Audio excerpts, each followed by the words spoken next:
Dravira was not like the other scientists in the research station. She was younger, quiet, and always curious.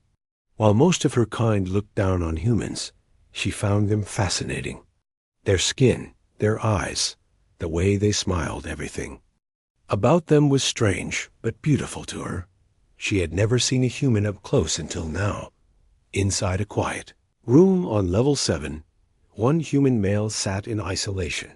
His name was Jason. He had been captured during a border conflict between Earth and the Sileni Empire. The others called him Specimen H-27, but Dravira called him Jason. In her thoughts, he was tall for a human, muscular, calm, most. Prisoners screamed or begged. Not him. He just stared at the walls or whispered to himself.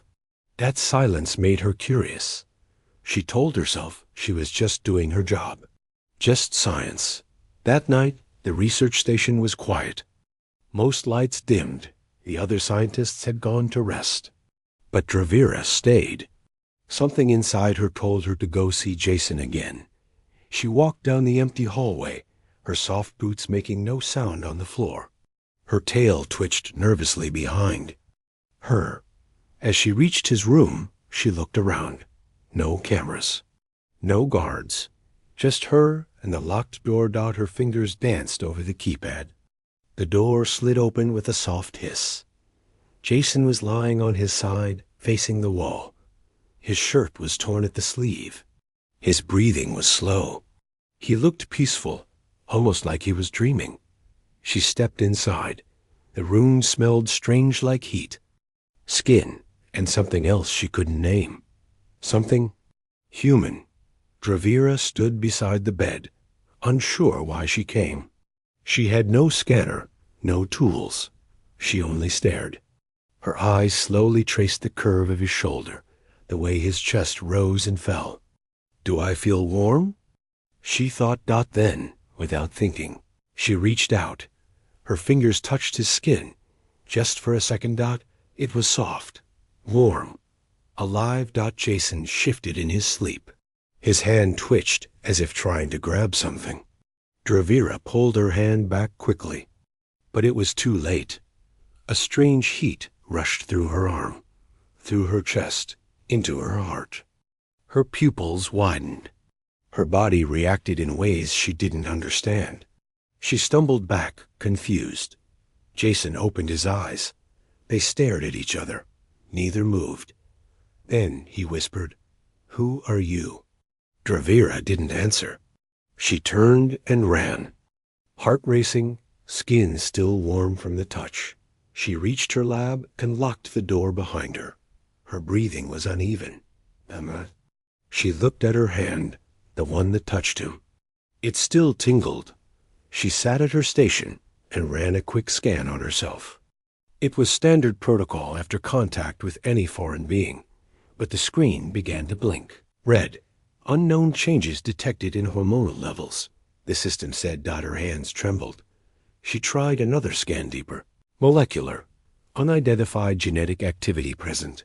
Her mouth went dry. This can't be real. The system ran a biological match. Partial human DNA detected. Dravira's eyes widened. She couldn't breathe. No, she whispered. That's not possible. But the data didn't lie. Something had started inside her. Something that had never happened before in the history of her species. She sat still for a long time, eyes locked on the screen. Her heart pounded. She didn't understand how. She only knew one thing. That simple touch had changed everything. Dravira had always trusted science. She believed in facts, formulas, and things that made sense. But now, nothing made sense. Any more. She hadn't touched Jason for more than a second. Just one light touch. That's all. And now her body was reacting like she had done something forbidden. Something intimate. 3 days passed since that night.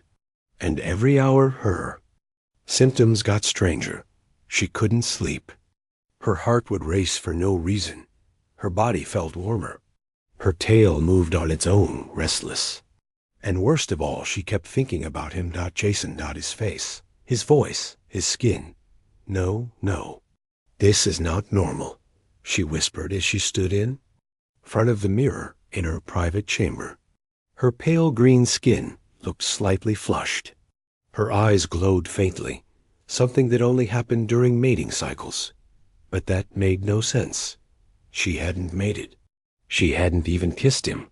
Just touched.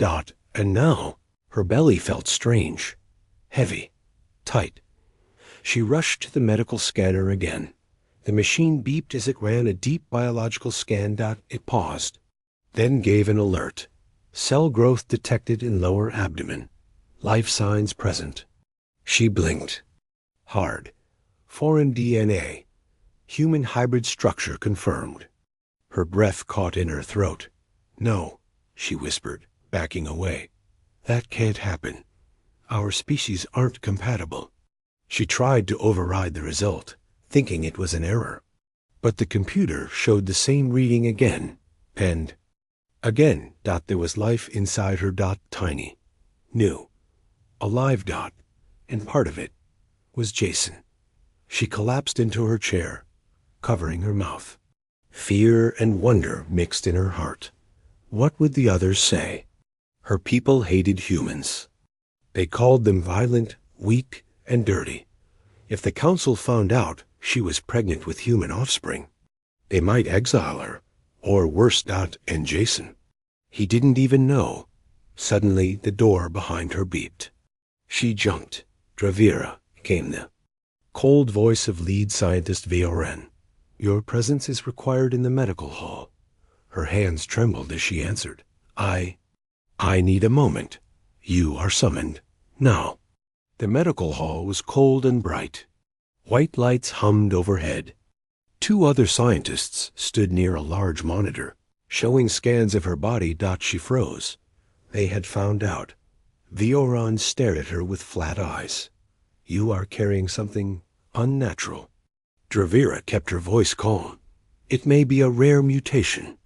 It's more than that, he said. We ran comparisons. The DNA matches the human prisoner. Gasps filled the room. One of the assistants stepped back in shock. That's impossible, someone muttered. Humans can't mate with us. But it happened, Vioran said coldly. And now we must decide what to do. Dravira's heart dropped. What do you mean? Vioran stared at her belly, then spoke slowly. This thing inside you, it must be removed. Before it grows stronger. Before it spreads. Dravira felt her knees weaken. No, it's not a disease. It's life. It's contamination. He snapped. You touched a human. You broke the rules. And now you carry a threat. The room fell silent. Dravira's eyes moved to the screen. A small, pulsing shape floated inside her womb. It looked fragile, innocent, alive. She couldn't let them take it. I need time, she said, for study. This could be evolution, a new path. Vioran narrowed his eyes. You have 3 cycles. Then we remove it. He turned and walked. Away. Dravira stood still, her hands gently resting on her lower stomach. A whisper left her lips. I won't let you hurt them. Jason heard footsteps in the hall. When the door opened, he didn't expect her, and he definitely didn't expect the curve of her belly. Jason sat on the edge of his cold bed, staring at the metal wall. It had been over a week since anyone had come to talk to him. The food tray still appeared silently through the wall slot, but no voices, no updates, no questions. He had gotten used to the silence. Until now, he heard soft footsteps, not the usual heavy boots. This was lighter, softer. The door opened with a hiss, and Dravira stepped inside. He stood quickly. You? She looked different. Her robes were looser now, her breathing slower. Her skin had a glow to it. But what shocked him most was her belly. slightly round, gently full. Jason stared. "What happened to you?" Dravira didn't answer. Right away, she looked at the cameras in the corners. Blinking red lights.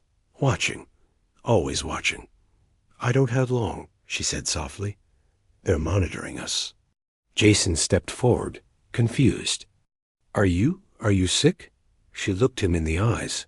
"No, I'm carrying something." He didn't understand. She took his hand gently and placed it on her stomach dot. It was warm, soft, and then he felt it, a faint movement, like a tiny flutter. Jason's eyes widened. "What the hell is that?" Dravira looked down, almost ashamed. "It's part of you." He pulled his hand away like he had touched fire. "What are you talking about?" She stepped back, voice trembling. "After the night I visited, something began. At first, I thought it was an error, a scan mistake, but it wasn't." Jason's voice cracked. "That wasn't mating. You barely touched me." "I know." She cried. "I don't understand it either. Our species aren't compatible." But somehow, something began. A life, a hybrid. Jason walked away, running both hands through his hair. "This is insane." Dravira's voice softened. "I didn't come here to blame you, or beg for help. I needed you to know." He turned to her, eyes stormy. "What are they going to do?" She looked away. "Terminate. Dissect. Study." He clenched his fists. "And you're just going to let them?" "No," she said firmly. "I'm not." Jason stared at her. She didn't look like the cold alien scientist anymore.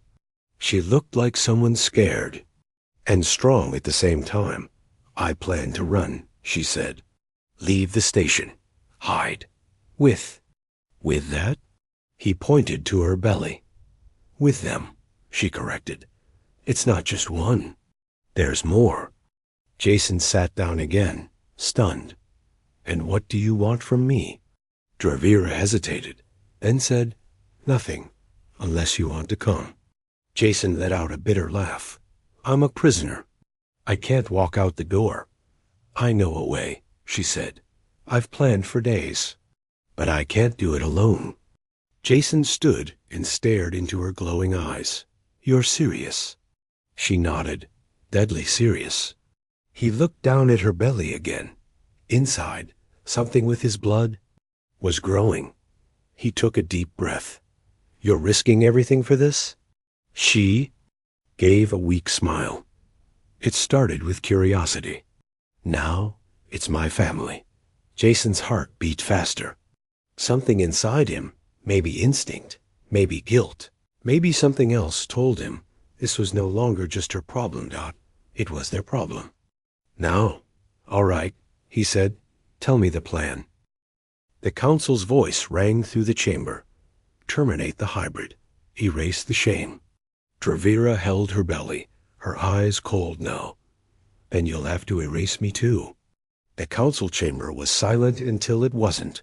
The center screen lit up, showing the scanned image of Dravira's unborn offspring. Tiny forms, curled and pulsing, half silent eye. Half-dash human Dot the moment the scan was shown. Outrage exploded. "Abomination! Violation of science! This threatens our purity." Voices overlapped, angry and afraid. But above them all was the voice of High Elder Sorental, ancient and merciless. "This is no child," he said slowly. "It is a contamination. A biological risk. It must be terminated immediately." Dravira stood before them, alone. She had no lawyer, no guard, no friend, only her unborn pups moving softly inside her. She held her belly and looked at the old faces. "I will not allow it," she said, her voice calm but shaking. "This life, it may be different, but it is still life." Soran stepped forward, eyes like ice. "You brought human corruption into our bloodlines. That is treason." "It was not planned," she said. It was a mistake, yes, but not evil. Then we remove it before it spreads, Soren said. You will be placed under medical watch. The child will be extracted and studied. Dravira clenched her jaw. No. Gasps rippled through the room. I said, no, she repeated. If you try to take them, you'll have to take me. In the shadows outside the chamber, Jason waited. Hiding in a service tunnel dot, he could hear some of the council's yelling through the vents. His heart pounded. He wasn't supposed to care. But he did. This wasn't just about her anymore. They were his too, those little lives inside her. Somehow, someway. They had a piece of him, and they wanted to kill them. Dravira had risked everything to come warn him. Now it was his turn. Later that night, Dravira returned to her quarters. 2 guards stood outside her door. She was officially under medical arrest. She had no freedom now, not even her lab access. Inside, she sat on the floor, hugging her knees. Her stomach gave a small kick, and she gasped, not from pain, but from emotion. They were growing fast, too fast. Jason slipped into the vent behind her chamber, just like she told him to. When he popped the grate, she looked up in shock. You? Kane? He held out a small metal case. Tools, some food, a cloaking chip. I took them from maintenance. She opened it slowly, her hands trembling. He looked at her belly. They're really in there, huh? She nodded. 3? He nearly dropped the flashlight. Dravira gave the faintest smile. They move when you're near. Jason crouched beside her. Tell me the rest of the plan. If we wait too long, they'll cut them out, she finished for him. Their eyes met. Fear, hope, fired out. She reached into her pocket and pulled out a small crystal. This is access to the emergency dock. Only med leads carry it. I borrowed it. Jason nodded. And after that, there's a mining freighter leaving tomorrow night. It's old, slow, but they won't search it. Jason looked at her, then at her belly again. Okay, he said. Then we run tomorrow. Dravira gripped his hand, not as a scientist, but as something else now. Something softer. Something stronger. A mother. And maybe something more. Asterisk. The ship shook as it broke through the clouds. Jason held on to Dravira, her scream sharp in his ear. We're going down, he yelled. Hold on to me. The alarms were still ringing when the loading bay doors slammed shut. Jason gripped the control lever with both hands, pulling hard as the freighter lifted off. Beside him, Dravira was strapped in, sweating, pale, and breathing heavily. They had escaped, but barely. The guards had noticed too late. By the time they reached the dock, the freighter was already in low orbit, its destination, an abandoned mining moon named Gorthal 3, a place so dead that no one bothered to monitor it anymore. But it wasn't smooth flying. The old freighter rattled and groaned. Jason was no pilot, but he used to fly cargo shuttles back on Earth. Still, this was different. The engines flickered. The gravity controls failed. Then the ship dropped. Fast. Dravira cried out, gripping her stomach. Jason reached across the cabin and held her hand. We're almost there. Just hold on. She groaned through clenched teeth. It hurts. They're moving too much. They're scared, he said, his voice steady. Just like us. The ship crashed through Gorthal 3's thin atmosphere and slammed down into rocky terrain. Metal screamed. Lights burst. Then, silence. Smoke rose from the control panel. Jason coughed, kicked the hatch open, and helped Dravira out. They stood on a cold red-gray surface. Wind howled softly. The mining camp was empty, rusted, and falling apart, but it was shelter. It's ugly, Jason said. It's perfect, Dravira replied, barely able to walk. No one will find us here. Inside the broken outpost, Jason found emergency blankets, dusty oxygen packs, and a small heating unit. He turned it on. Warmth filled the air. Dravira lay on a cot, breathing hard. Her hand never left her belly. "They're active," she whispered, growing faster than expected. Jason sat beside her, watching her face. "Are you okay?" She gave a weak smile. "I think so. Just scared." He hesitated. "Can I feel them again?" She nodded. He placed his hand on her stomach, gently. This time, there. It was movement. 3 tiny lives. Kicking. Jason's heart thudded. "They're real." "They're ours," she said softly. A long silence passed between them. He looked around the broken building, then back at her. "This place is falling apart, but I'll fix it. I'll make it work." She blinked slowly. "Why?" He took a breath. "Because I didn't ask for this. You didn't either. But they're here now, and I won't let anything happen to them." Tears formed in her eyes, but she didn't let them fall. For the first time, she looked at Jason, not just as eyes. A human, but as a protector, a partner. That night, Jason repaired part of the roof with scrap metal. He sealed gaps in the wall with foam patches. He cleaned the sleeping area and started a fire. Outside, a storm rolled across the sky, painting it deep. Purple dot inside, the warmth grew. Dravira fell asleep, holding her stomach. Jason sat beside her, holding a metal pipe, his only weapon. He didn't know what tomorrow would bring, but for now, he had a new mission. Protect the pups. Protect her. No matter what. Asterisk. A sound broke the silence of the dying moon. Not metal. Not wind, but a newborn's first cry. And in that moment, Jason forgot the war, the fear. He just became a father. Dravira's scream echoed through the hollow building. Jason dropped the broken heater parts and ran to the sleeping room. She was on the floor, hands gripping the edge of the cot, sweat dripping from her forehead, breathing hard. "They're coming," she gasped. "Now." Jason froze. "Now? But it's too soon." "They don't care," she hissed. "They want out." Lightning flashed outside the cracked windows. The moon was shaking with soft tremors, dust falling from above. Jason took a deep breath. No doctors. No machines. No help. Just him.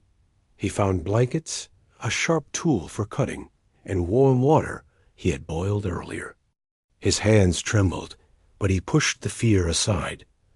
Dravira gritted her teeth as another wave of pain hit her. "One is moving. Too fast." Jason knelt beside her. "I'm here. I've got you." Her fingers crushed his arm, nails sharp but shaking. Then it happened. A small wet shape slid into his hand, soft, glowing faintly blue under the flickering light. It was alive, and it was crying. The sound was tiny and strange, not fully human, not fully alien, but beautiful. Jason stared. The pup had his nose, her ears, a small twitching tail. Its skin shimmered between pink and pale green. He wrapped it quickly in a cloth and held it close. Dravira sobbed, not in pain now, but in relief. Jason looked at her. "One's here." She smiled through tears. "Two more." The second one came faster, smaller, quieter. It didn't cry at first, and Jason panicked, but then it sneezed and made a little clicking sound. He laughed, heart pounding. The third was the largest, stubborn. Dravira screamed as it came, and Jason nearly dropped the blade he was holding. But she did it. 3 pups, all breathing, all alive. He lined them up on the blanket, staring at them in disbelief. Dravira collapsed back, eyes half closed. Jason brought one pup to her arms. "Look," he whispered. "You did it." She reached out and touched the tiny face. The pup leaned into her hand. Jason sat beside her, exhaustion hitting him like a wave. For a long while, There were no words, only tiny sounds, clicks, whimpers. The breathing of new life. Later that night, Jason held the smallest pup in his arms, rocking it gently. Dravira rested nearby, watching him. "You're better at this than I thought," she said quietly. "I used to babysit my brother's kids." He replied with a tired grin, though none of them had tails. She chuckled weakly. "They're perfect," she said. Jason nodded. "Yeah, they are." But deep inside, worry grew. How long would this peace last? Would the Silent Eye track them? Would Earth want to take them? They had no allies, no army, no plan beyond tomorrow. But Jason looked down at the pup snuggled against his chest and whispered, "I don't care who comes. I'll protect you. All of you." The soldiers came to destroy a mistake, but what they found was a man, a mother, and 3 newborn lives, standing together as something stronger than any weapon. A family. The soft cries of the pups filled the air. Jason was feeding the smallest, one from a heated bottle. The others were curled up beside Dravira, asleep against her chest. For a moment, the old mining station didn't feel broken. It felt like home, but peace never lasted long. A sound echoed in the distance. A low hum. Engines. Jason stood alert. He ran to the broken control panel and scanned the sky. His heart sank. 2 Silent Eye scout ships. They had found them. He rushed back to Dravira. "They're coming." Her eyes filled with fear, but she didn't panic. "Get the pups," she said. Jason wrapped the 3 babies in thermal cloths and strapped them to his chest and back. They were light, soft, warm. He could feel their tiny hearts beating. Outside, the ships landed. 4 armored soldiers stepped into the moon dust, weapons in hand. Behind them, a tall figure in black robes, Elder Sauron. "This ends now," the elder said coldly. "Return the hybrid offspring. You will not be harmed." Jason stepped outside the door. Not alone. Double quotes. No. Sauron's eyes narrowed. "You are just a human. Stand aside." Jason reached down, picked up a metal rod from the ground, and held it like a blade. "I'm more than that now," he said. "I'm a father." Inside, Dravira whispered to the pup softly. Her hand glowed as she placed a small shield marker on the floor, hidden beneath an old panel, one of the few defense tools left in the outpost. If Jason failed, they would have to run. Again. But she didn't want to run anymore. She had run. From fear, from shame, from science, from her own people. Not now.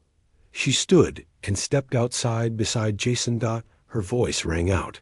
"If you want them, you'll have to take me too." Sauron paused. "You'd throw away your name, your future, for them?" "I already did," she said, "and I don't regret it." Jason took her hand, the pups warm between them. Sauron hesitated. Then he raised his hand to signal the attack. But before the soldiers moved, something unexpected happened. The smallest pup cried out, a sound that wasn't quite human, not quite alien, but deep. Powerful. And something inside the soldiers, maybe fear, maybe instinct, made them step back. Jason raised the rod. Dravira activated the ground marker. A shockwave burst upward, knocking 2 of the soldiers to their knees. Jason ran forward, knocking a weapon from the nearest guard. Dravira moved with speed, her tail lashing one attacker aside. Sauron turned to retreat, but stopped. Because he saw it. 3 tiny heads peeking from the sling on Jason's chest. Glowing eyes. Soft, blinking. And for the first time in centuries, the elder felt something foreign. He turned away. And gave the order. Leave them. The ships flew away into the dark sky. Silence. Return. Jason dropped the rod and collapsed to his knees. Dravira held him. "You did it," he laughed breathlessly. "We did it." The pups gurgled, then yawned. That night, they all slept in the same bed. 3 little hearts, 1 human, 1 alien, 1 bond between them.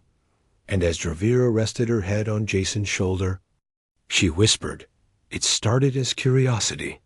He kissed her forehead, "But now it's love." *The end.